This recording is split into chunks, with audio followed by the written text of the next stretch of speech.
Very candidly, Nigel, this would not have happened with Donald Trump in the White House. We came together with a good plan. We worked a hard plan for a very phased withdrawal using gates coming out of Afghanistan that would ensure that there was going to be peace and reconciliation going forward. May have been uneasy, but we had it set up to go that way. President Trump ordering a drawdown of troops in Iraq and Afghanistan by January the 15th, just 5 days before he's set to leave office. The major military move comes as President Trump and his administration refuse to cooperate and coordinate with the Biden administration transition team. President-elect Biden receiving a national security briefing today, but not from the current government, not from the ones in charge, instead from former national security officials. President Trump's new acting defense secretary and national security advisor did not take questions from reporters after the troop announcement. Very candidly, Nigel, this would not have happened with Donald Trump in the White House. Antifa! Antifa! Antifa!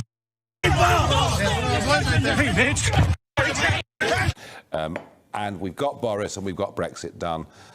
It's not perfect. You know, the fishermen are angry, really angry. And if you drove from your constituency an hour and a half, 2 hours southwest to Brixham Market, or I recommend you don't at the moment, they really are jolly angry about it, the way it's worked out. But constitutionally, we finished up with Northern Ireland.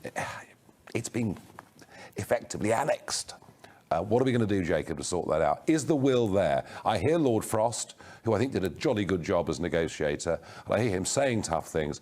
Are we going to sort out Northern Ireland? Because if we don't, I do fear the knock-on for the rest of the union is quite significant. Northern Ireland is a fundamental part of our country. Northern Ireland is as much part of our country. But it was. As Somerset. No, it was. It still is. And you cannot allow the European Union to extract Northern Ireland from the United Kingdom.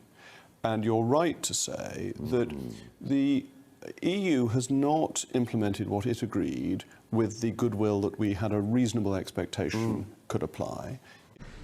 The government of this kingdom to be overthrown by a wicked and brutal regime. I venture that he would want a leading role in the resistance. He wouldn't be queuing at the airport, would he?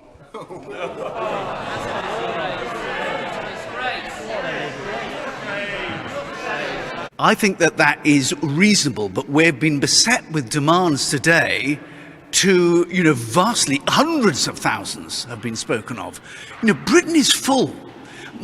The biggest issue in my postbag in the New Forest is the shortage of housing. People who haven't got anywhere to live.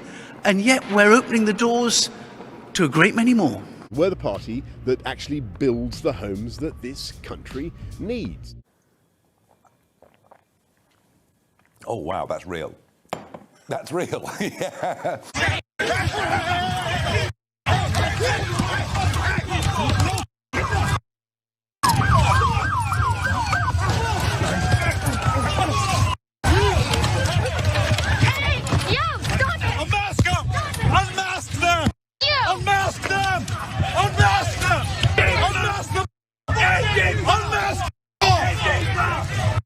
Philip Pullman, rather bravely, but perhaps foolishly, I don't think he quite knew what he was letting himself in for, came to her defence. But in the course of coming to her defence, slightly overstepped the mark and compared these witchfinders to members of the Taliban.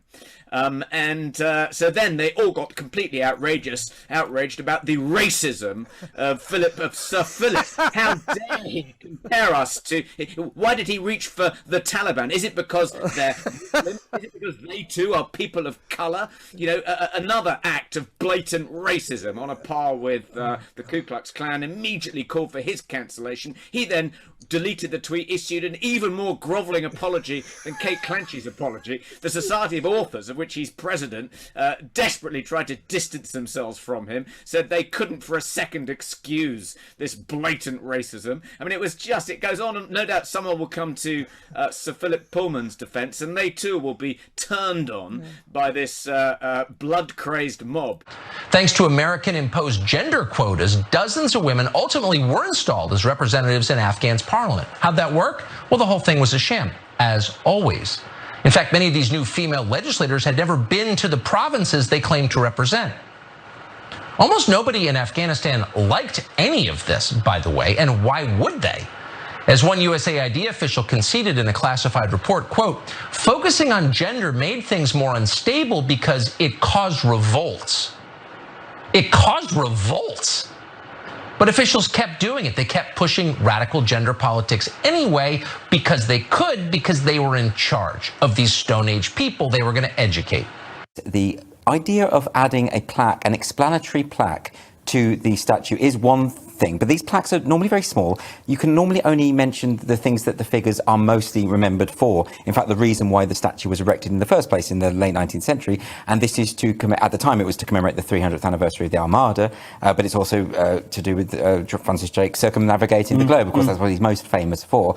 You can't really add absolutely everything that he did during his life, good and bad. I mean, you'd have pages and pages and pages. Of course, his association with the slave trade dates from very early in his career, when he was in his 20s, and this is 3 voyages he did in the 1560s with John Hawkins, and he wasn't the main protagonist in these events. It seems like it's not a footnote; it's an important aspect of his life, but it's not the thing that people remember him for. And it would be it's a thing for the history books, but it's an odd thing to appear on this plaque. Well, unmask them!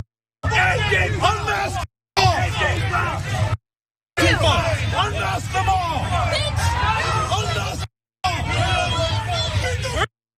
Bring his ass! Bring his ass! Come on!